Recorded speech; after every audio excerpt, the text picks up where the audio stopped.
Barangay LS 91.1 Podcast. Barangay LS 91.1 Podcast. Ang drama ng buhay, ang drama ng barangay. Radyo, nobela. Mahalaga na mayroon tayong masasandalan sa oras ng kagipitan. Pamilya man ito o kasintahan. At habang tinatahak natin ang daan ng pag-asenso, mahalaga na mayroong nagpapaalala sa atin kung gaano nakalayo ang ating nararating. Lalo na kung nababagalan tayo sa ating proseso. Ikaw kabarangay, ano-ano ang mga pangarap na pinagsisikapan mong magkatotoo? Si Mama Ganda sa Radyo Nobela.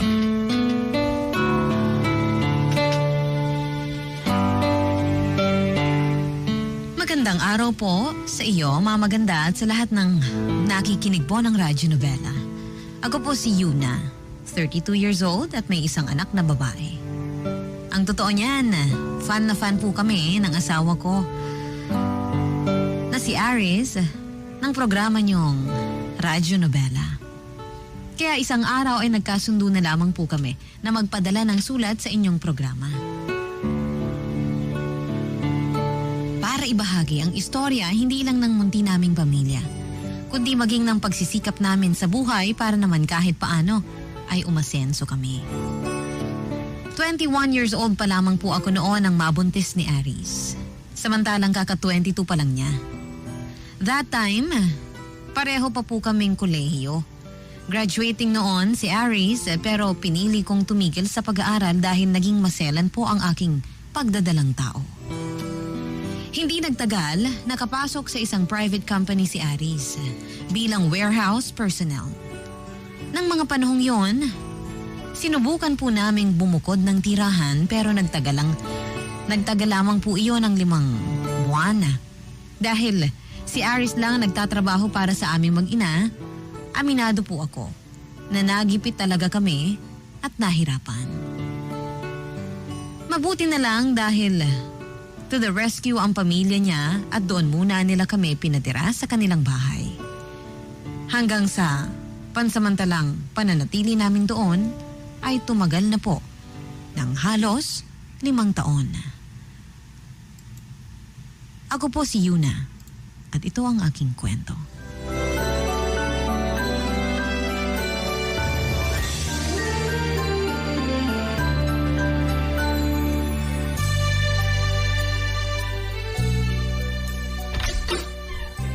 Honey, tawag na tayo ni na mama doon sa kusina. Kakain na raw.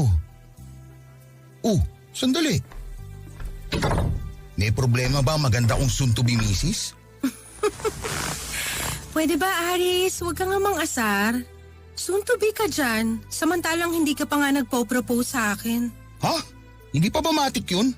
4 na taon na anak natin. At matagal na rin tayo nagsasama sa iisang bubong. Inaasar lang kita, huwag ka masyadong dyan. Siyempre, ikagagalak ng puso ko na maging misis mo. Pero mag-propose ka muna, please lang. O sige, sinabi mo yan ha. Huwag kang magugulat kung isang araw, yayain na lang kita magpakasal. Oo na. Ay.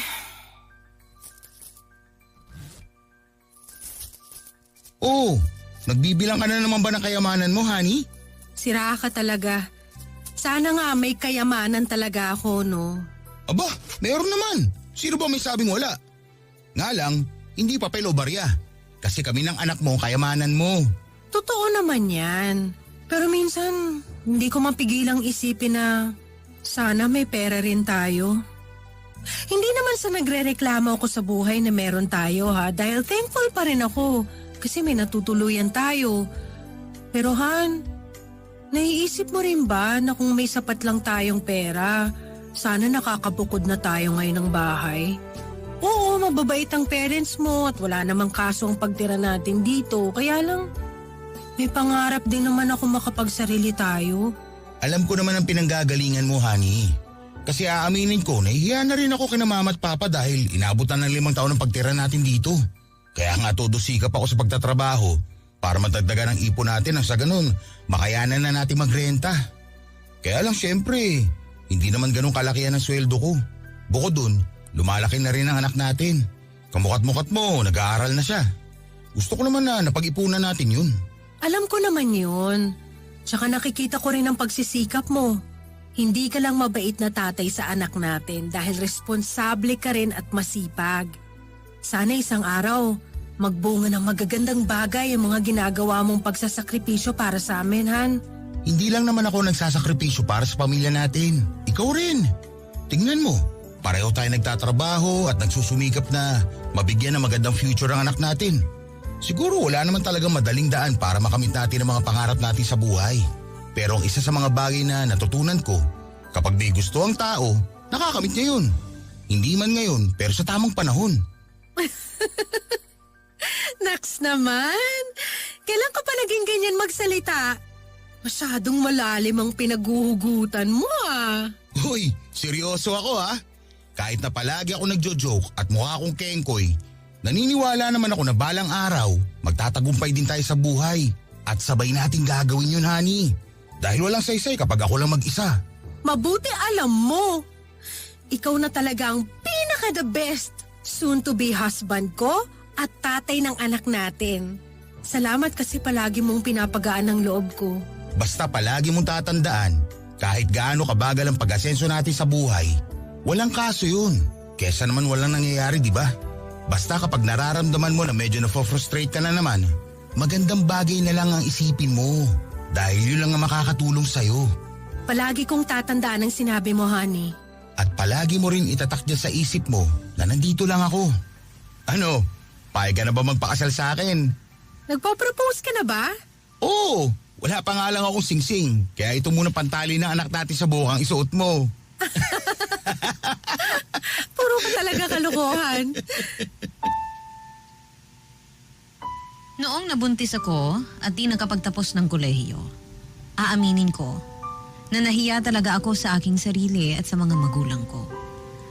Kasi biruin nyo, nagkakandakuba sila sa pagtatrabaho pero sa huli, mabibigo lang sila sa munti nilang pangarap para sa aming magkakapatid na makapagtapos ng pag-aaral. Kaya nga nang mag-isang taong gulang na ang anak namin ay pinilit ko pong bumalik sa pag-aaral. Sa suporta ni Aris at tulong ng mga magulang niya, natapos ko po ang kurso kong BS Office Administration. Di nagtagal, nakapagtrabaho na nga po ako bilang general clerk sa isang accounting firm sa Manila. Hindi naman po mayaman ang pamilya ni Aris. Pero kahit paano hindi sila kasing hirap ng pamilya ko. Ang mga magulang niya ay may negosyong car wash. Meron din po silang paupahang 3 kwarto sa compound kung saan sama-sama kaming nakatira. Pang-4 sa 5 magkakapatid na puro lalaki ang mister ko. Ang mga kuya niya ay pawang kolehiyo. Nakapagtapos ng kolehiyo. May kanya-kanya ring trabaho. Extended family rin sila. Ibig sabihin, bukod sa amin ng anak ko, kasama rin namin sa compound na tinitirhan namin ang tiyahin ni Aris na kapatid ng mama niya.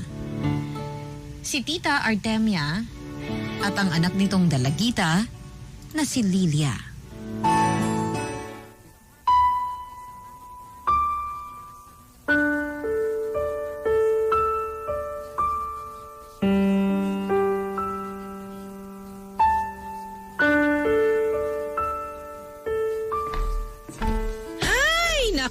Meron talagang tao riyan sa tabi-tabi na nasanay na lang at tuluyan ng kumapalang muka.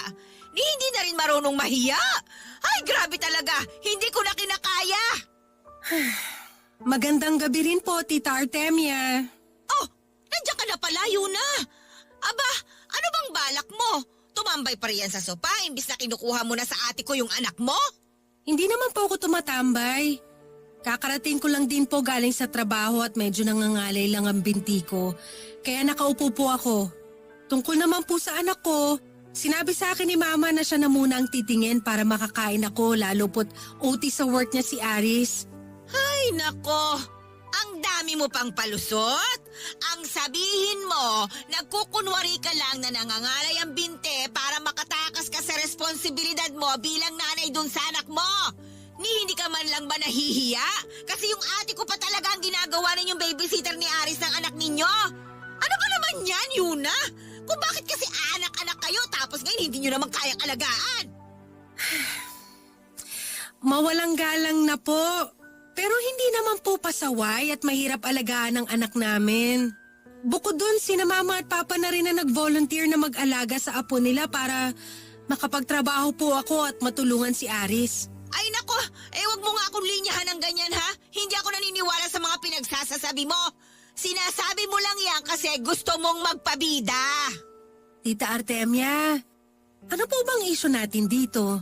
Sa pagkakatanda ko po kasi wala akong ginagawang masama sa inyo para awayin ninyo at pagsalitaan ng hindi magaganda. Hindi mo na kailangan gumawa ng masama para hindi ako magalit at mapikon sa pagmumukha mong babae ka. Tsaka ngayon ka pa talaga nagtanong ng ganyan? Bakit? Ngayon lang ba ako nagkaganito sa'yo? Yun na nga po. Ang tagal-tagal na po nating magkakasama sa iisang bubong pero ni minsan wala akong matandaan na may maganda kayong sinabi sa akin. Huwag mo nang asahan pa na may maganda akong masasabi sa'yo kasi wala. Kundi ba naman kasi talaga pinakapal na ng panahon niyang pagmumukha mong babae ka.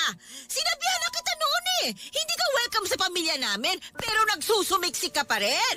O tapos ayan, dahil sa kalandian mo, nagpabuntis ka kay Aris. O akala mo ba hindi ko alam na ginawa mo lang yon kasi gusto mo makisawsaw sa amin? Tapos ewan ko ba naman sa kapatid ko kung bakit pumayag pa sila noon na patirahin kayo rito? Ayan tuloy! Araw-araw akong imbierna sa presensya mo at sa anak ninyo ni Aris na mukhang tarsier! Hoy! Saan ka pupunta? Hindi pa ako tapos magsalita. Napakabastos mo talagang babae ka. Hindi na pa po ba talaga ako matatanggap, tita? Hindi na po ba magbabago ang trato at tingin niyo sa akin kahit na anong gawin ko? Opo, nagkaanak kami ni Aris nang wala sa plano pero hindi naman po kami pabigat. Hindi raw pabigat, pero bakit hanggang ngayon nakikipisan ka pa rin rito sa pamamahay ng kapatid ko? Sige nga, anong tawag mo dyan kung hindi kayo pabigat? Pero nag-aambag naman po kami ni Aris. Oh, at anong gusto mong sabihin sa akin? Na kami ng anak kong si Lilia hindi nagbabayad kahit piso sa pagtira namin dito? Tita, wala naman po ko sinasabing ganyan. Wala ka nga sinasabi pero ganyan ang tono mo. Buwisit ka talaga kahit kailan. Mga sampid kayo sa pamilya namin. Kahit noong unang beses na tumapag pa lamang ako sa pamamahay ni na Aris, hindi na po talaga maganda mga tingin sa akin ng tiyahin niyang si Tita Artemia. Maging ang anak nitong si Lilia, nakaedaran ko rin ng mga panahong yon.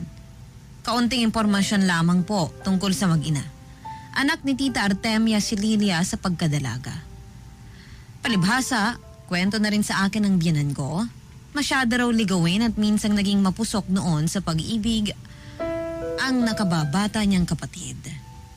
Hanggang sa nakuha pa nga nitong makipagtanan at hindi nagtagal ay nabuntis. Pero hindi pa noon na ipapanganak si Lilia ay hiniwalayan na at iniwan na siya ng kanyang kinakasama.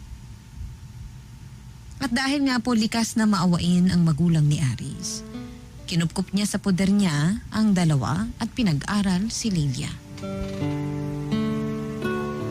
Pero kung ano mang bait ng biyanan ko, siya namang sama ng ugali ng kapatid niya. Hindi ko ba naman maintindihan kung bakit ang init-init ng dugo nito sa akin. At mas naging malala pa nga iyon nang tumira na kami sa bahay ng mga magulang ni Aris. Barangay LS 91.1 Radyo Nobela. Radyo Nobela.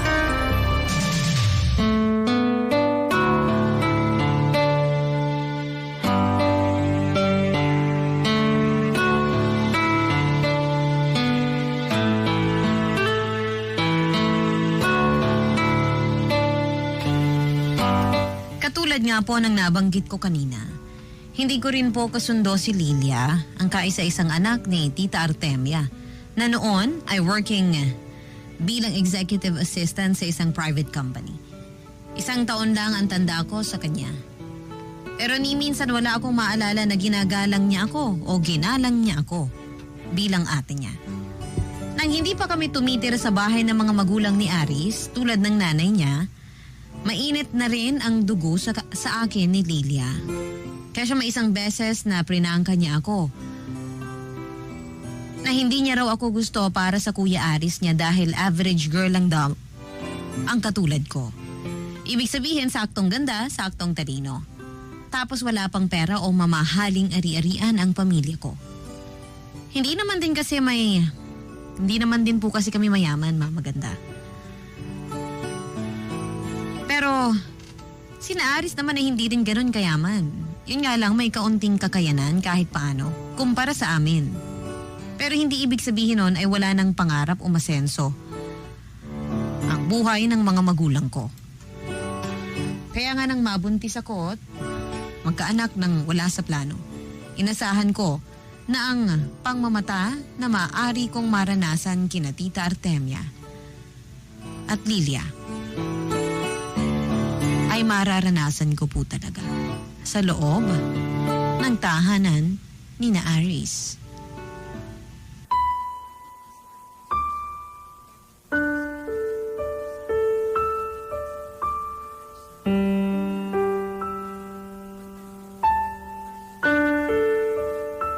Hindi ka ba nagsasawa sa pagiging nanay mo?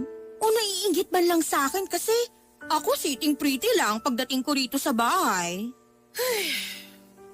Lilia, ano na naman bang problema mo sa akin? At tinatanong mo pa talaga kung ano? Aba, para sa kaalaman mo, malaki. Kung bakit ba naman kasi talagang napakakapal ng mukha mo at pinagsiksikan mo ang sarili mo sa pamilya namin, no? Diba, sinabi ko na sa'yo noon na ayaw kita para kay Kuya Aris.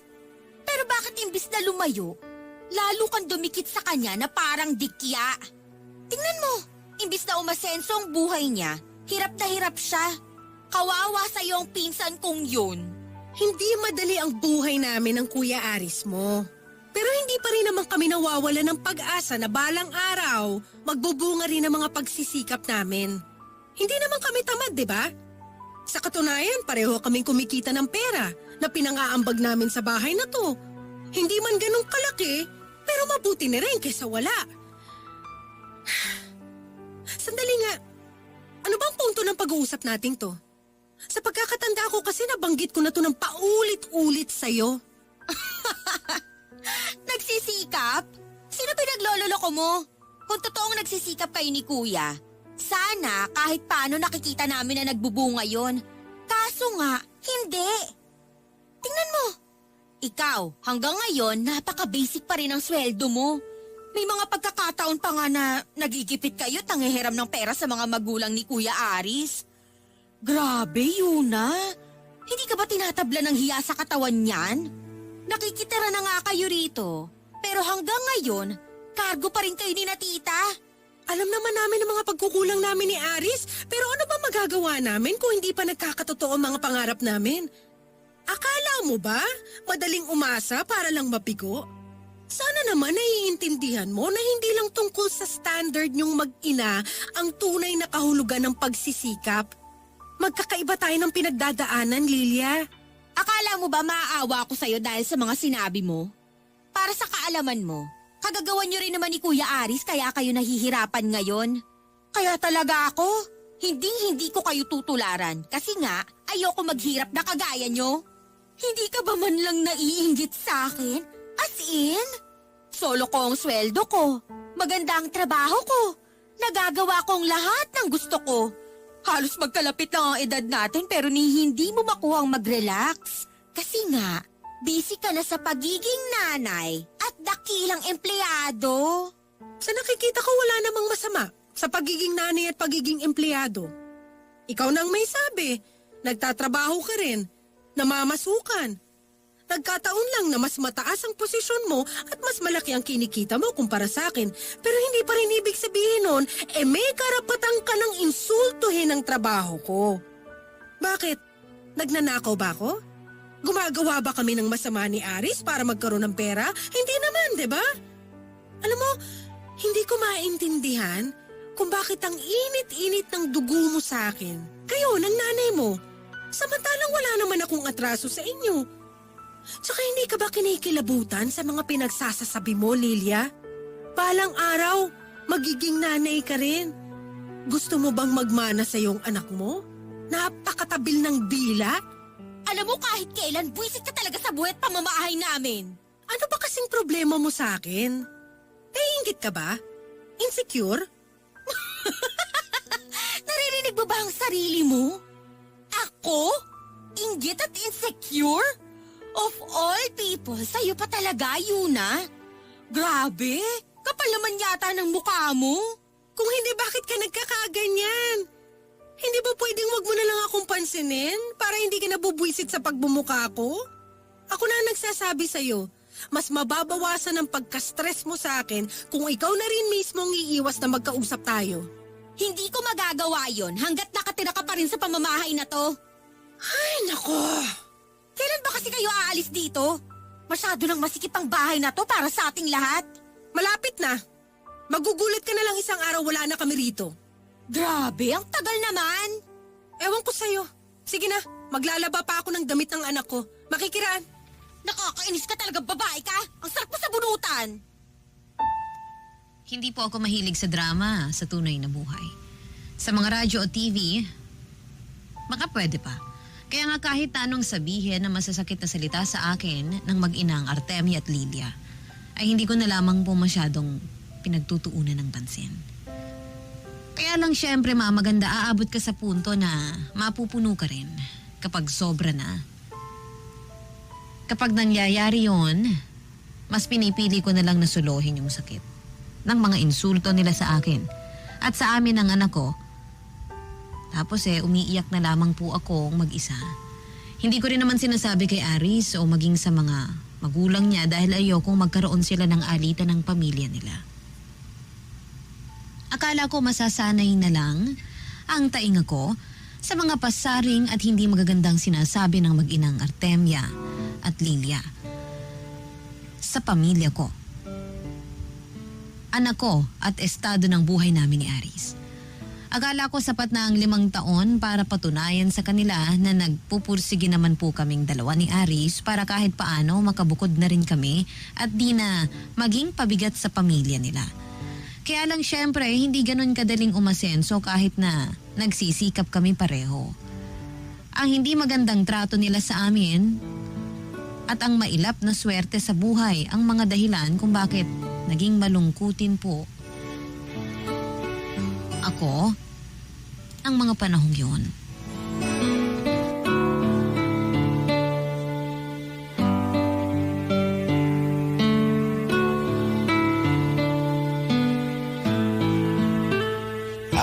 Grabe! Ang sarap sa pakiramdam ng bagong ligo! Huh! Magbihis ka na, baka mapulmonya ka. Pagdadamitin mo na ako? Sigurado ka ba dyan? Oo. Oh, ang lalim na na. Bakit Han? May nangyari ba? May problema ka ba? Wala. Pagod lang siguro ako. Sa sobrang pagod ko, parang gusto ko na lang humiga at matulog. Ganon ka talaga kapagod? Ni hindi ka man lang ba nagugutom? Ganon na nga. Kilala kita, honey. Alam ko tono ng boses mo kapag may dinaramdam ka. Sige na, ano ba yon? Alam mo naman na pwede ka magsabi sa akin eh. Naku, wala naman to, Han. Pagod lang ako. Bibilang ako ng 3. Kapag di ka pa nagsabi ng totoo, papagurin kita lalo. Hoy, ano bang kabulastugan ni Han? Oh, anong kabulastugan na sinasabi mo? Ikikilitiin lang naman kita. Ah! Kengkoy mo! Kengkoy, pero mahal mo. Pero ano na nga kasi?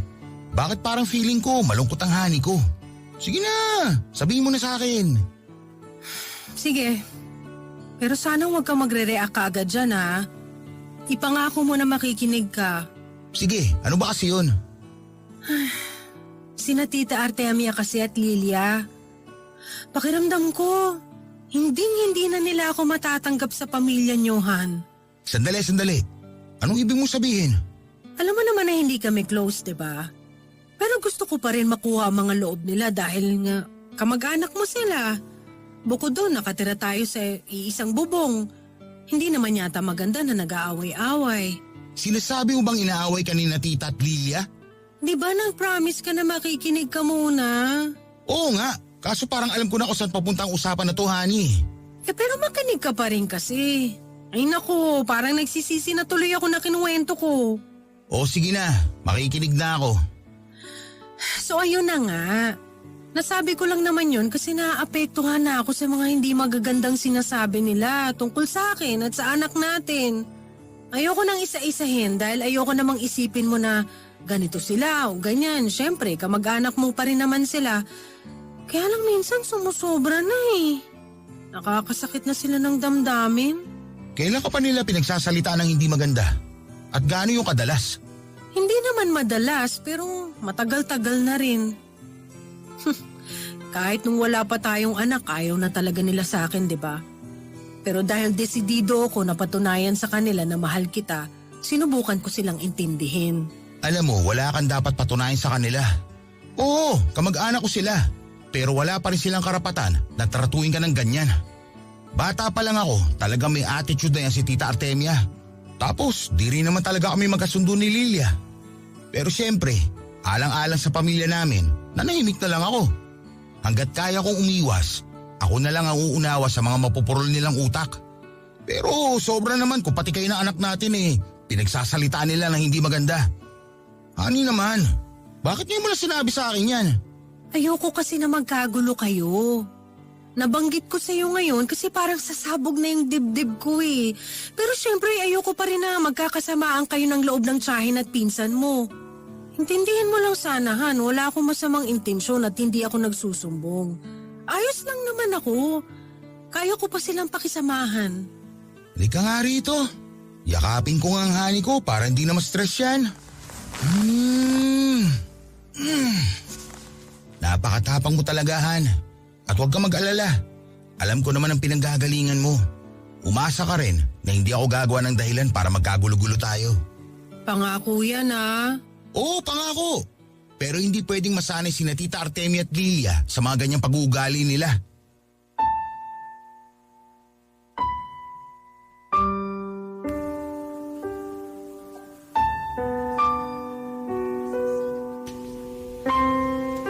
Maswerte po ako dahil kasama ko si Aris na dumadaan sa mga pagsubok ng buhay. Dahil kung ako lang sigurado baka nasiraan na talaga ako ng ulo. Sa totoo lang po, Mama Ganda, napakahirap maging positibo at palaging isipin na magiging maayos ang lahat. Lalo na kung napakalabo naman talaga sa katotohanan ng mga bagay na pinagdaraanan namin ng mga panahong yon. Matapos nga po niya sa aking sabihin ng mga bagay na yun, gumaan po talaga ang aking kalooban. Simple lang naman ang pangarap ko para sa munti naming pamilya. Ang magkaroon kami ng negosyo. Na mga panahong yon, interesado na po ako sa pagtitinda ng pagkain. Sa katunayan, kapag day off ko, nagluluto ako at nagbebenta ng almusal at merienda sa village namin. Minsan na rin ako noong nagpa-order sa mga katrabaho ko sa firm.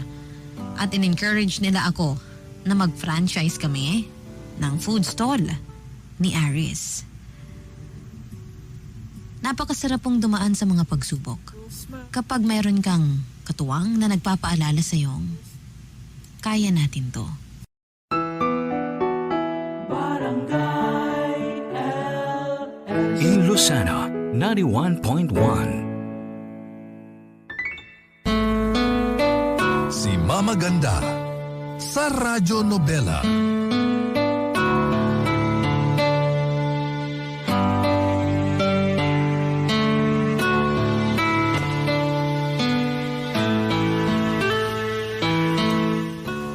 Sumunod na mga araw, nawala na nga po sa isip ko ang naging pag-uusap namin ni Aris tungkol sa tiyahin niya at pinsan.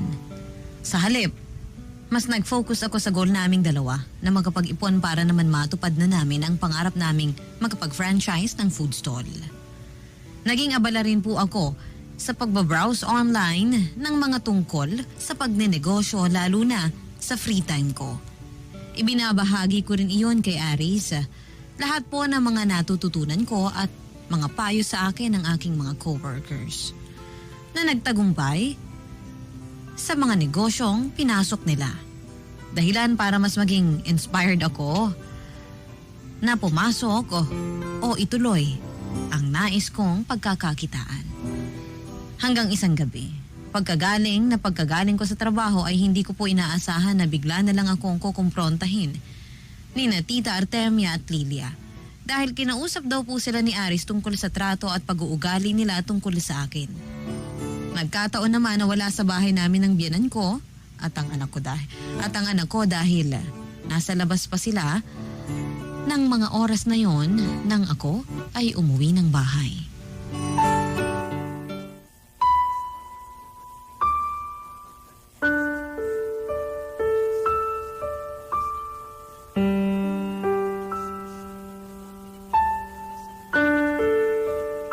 Nasa si Aris, Yuna. Ho? Nasa trabaho pa po. Nauna lang ako umuwi. Pagkakataon nga naman. May problema po ba tayo? Malaki ang problema natin, Yuna. Hindi na kami magpapaligoy-ligoy pa, ha? Ano raw tong isinumbong mo raw kami kay Aris na kesyo minamaltrato ka raw namin ni Lilia? At huwag mong subukan mag-deny dahil kinausap kami ni Kuya Aris. Pinagbantaan pa kami ni Mami na kapag hindi namin kayo nilubayan ng anak mo, isusumbong na raw niya kami sa parents niya. Ano? Sinabi ba talaga yun ni Aris? Oo! Akala mo ba matitinag mo kami porke nagsumbong ka kay Aris? Hoy, para sa kaalaman mo ha, hindi kami natatakot sa inyo kahit na magsama pa kayo. Tita Artemia, hindi ko naman po kayo sinumbong para... Bakit? May iba ka pa bang dahilan kung bakit ka nagsumbong? Kasi kahit na saang anggulo namin tingnan, ginawa mo yun dahil gusto mong masira kami ni Mami sa parents ni Aris. Alam mong hindi ko gusto mangyari yan, Lilia. Kung hindi mo gusto, sana nanahimik ka na lang. Alam mo, kahit ilan talaga, napaka-atribida mo, ha? Wisit ko talaga, ang dapat sa'yo, kinakalbo! Sana, alam mo na kasalanan mo kung bakit ka nasasaktan ngayon. Napakadaldal mo kasing leche. Iwan niyo si Yuna! Tita, doon ka nga! Ikaw, Lilia, isa ka pa ha? Aris! Akala ko nasa trabaho ka pa. Kuya, huwag ka sanang magagalit. Ano huwag magalit? Kitang-kita ko kung paano yung saktan at pagtulungan si Yuna. Nagkakamali ka. Hindi namin sinasaktan si Yuna. Nag-uusap lang kami. Huwag niyo na po akong gawing tanga, tita. Alam ko kahit noong unang beses pa lang na umapak dito sa bahay si Yuna, hindi niyo na siya gusto. Sa kabila ng lahat, sinusubukan pa rin niyang pakasamahan kayo ng anak mo. Pero ano yung sinukli niyo sa kanya? Iniinsulto at ngayon sinasaktan niyo pa siya. Kuya Aris, pwede ba makinig ka muna sa amin ni Mami? Ano pa bang paikinggan ko sa inyo mag-ina? Wala namang maganda lumalabas dyan sa mga bibig niyong bulok. Sobra ka namang magsalita, Aris. Hoy, Yuna, pagsabihan mo yung lalaking yan, ha? Habang tumatagal, nagiging bastos na sa akin. Aris, tama na. Huwag mo na silang patulan. Ano wag patulan? Sobra na sila, Yuna. Tignan mo nga yung ginawa nila sa'yo. Sinaktan ka nila. Ginagalaw ko kayo, tita. Pero kung patuloy niyong tatartuhin ng ganitong babaeng mahal ko, magkakabaggaan po talaga tayo. Binabantaan mo ba kami, Aris? Aba, habang tumatagal, nagiging tarantado ka na rin bata ka. Ganyan bang impluwensya sa'yo ng babaeng yan, ha? Walang kinalaman si Yuna kung bakit ganito o kayo ngayon pakitunguhan. Saka sino ba kayo para insultuin si Yuna at ang pamilya namin? Bakit? Baka nakakalimutan nyo. Hindi lang kami nakikitira sa pamamahay na to. Kayo rin! Kaya huwag kayong umasta na para bang pagmamayari yung bahay na to. Baka akala nyo hindi ko alam. Na simula nang tumira kayo dito, hindi kayo nag-aabot ng pambayad sa tubig at kuryente. Ang kapal na mukha nyo mag-ina!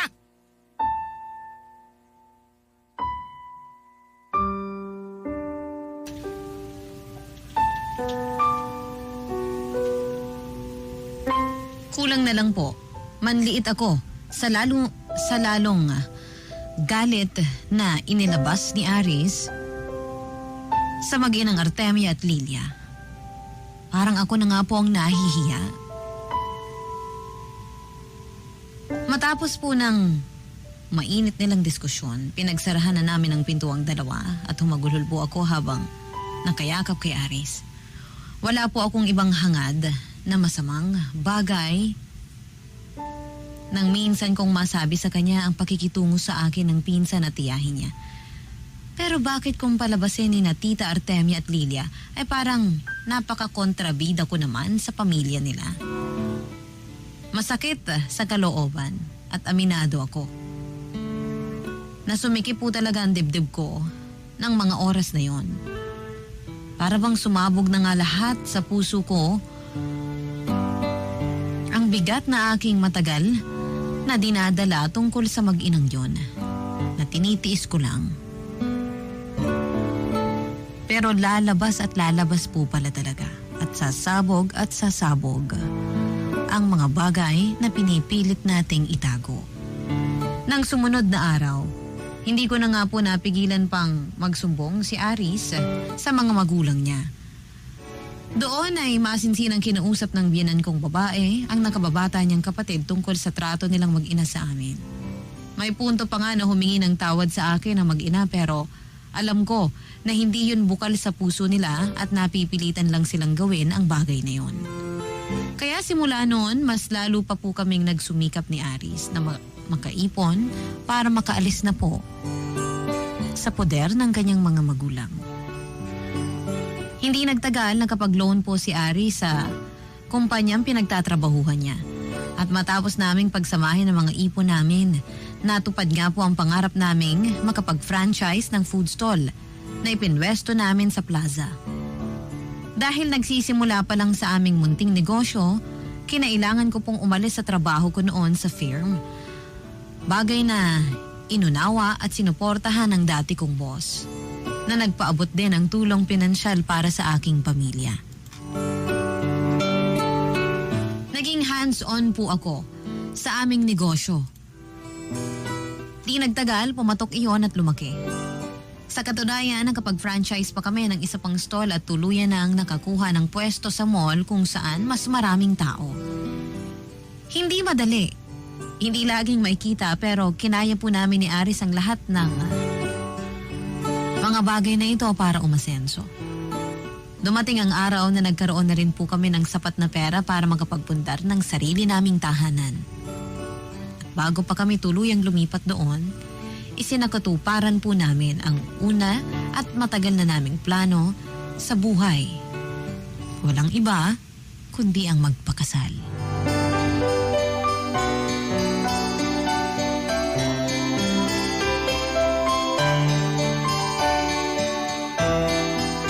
Sobrang saya ko talaga kasi matagal ko ng pangarap na balang araw magkaroon din tayo ng sariling atin.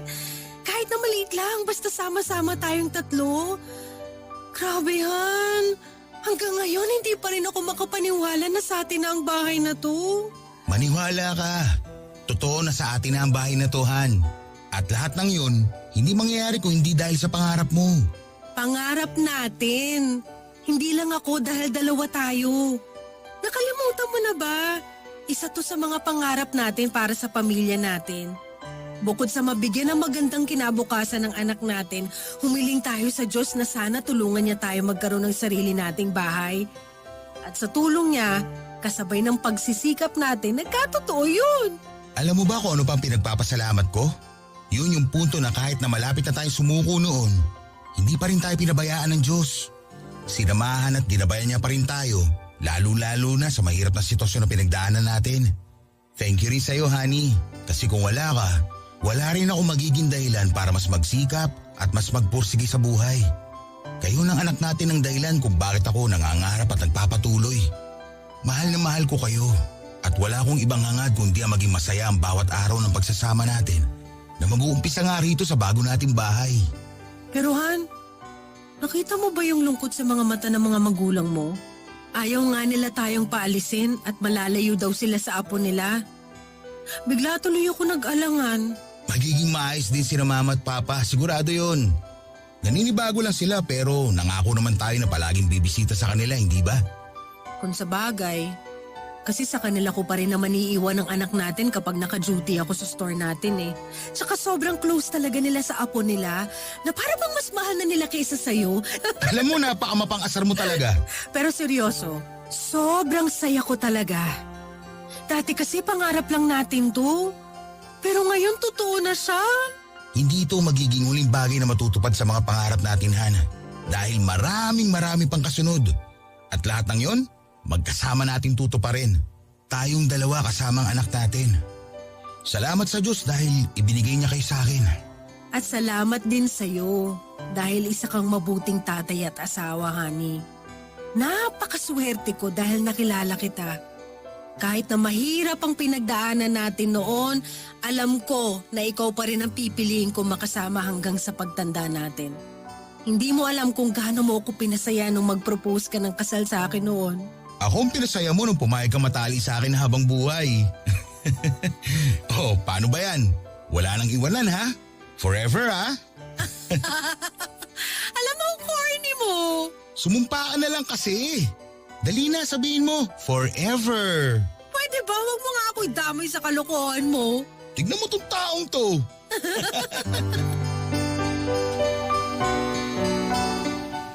Kulang ang salitang pasasalamat sa Diyos dahil sa mga pagpapala na patuloy niyang ibinibigay sa aking pamilya. Kahit na nga dumaan tayo sa pandemya, hindi pa rin niya kami pinabayaan. Mahirap umahon mula sa isang pagkakalugmok, pero alam po namin ni Aris na makakaya namin ang lahat. Basta magkasama kami at patuloy na mananalig sa Diyos.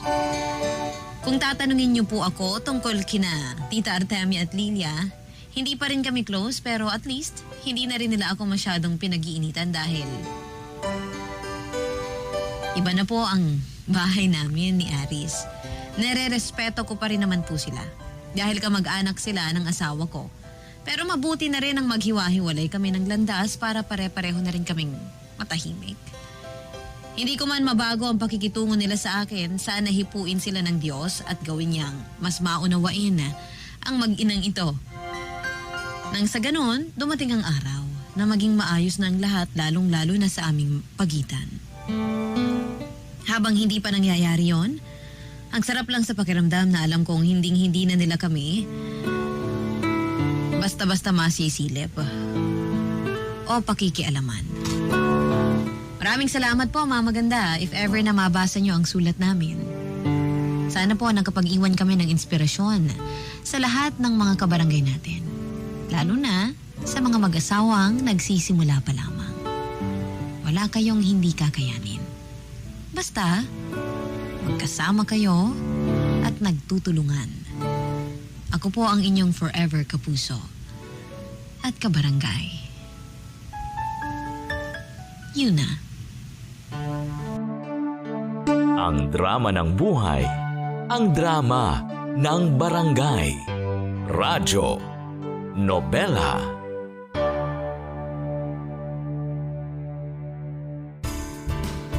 Hello mga kabarangay! Nagustuhan mo ba ang itinampok na kwento natin ngayon? Huwag kakalimutan na i-follow ang Barangay LS Nari 1.1 Podcast at ang iba pa naming social media accounts. Huwag din kakalimutan ang pakikinig sa Barangay LS Nari 1.1 Forever!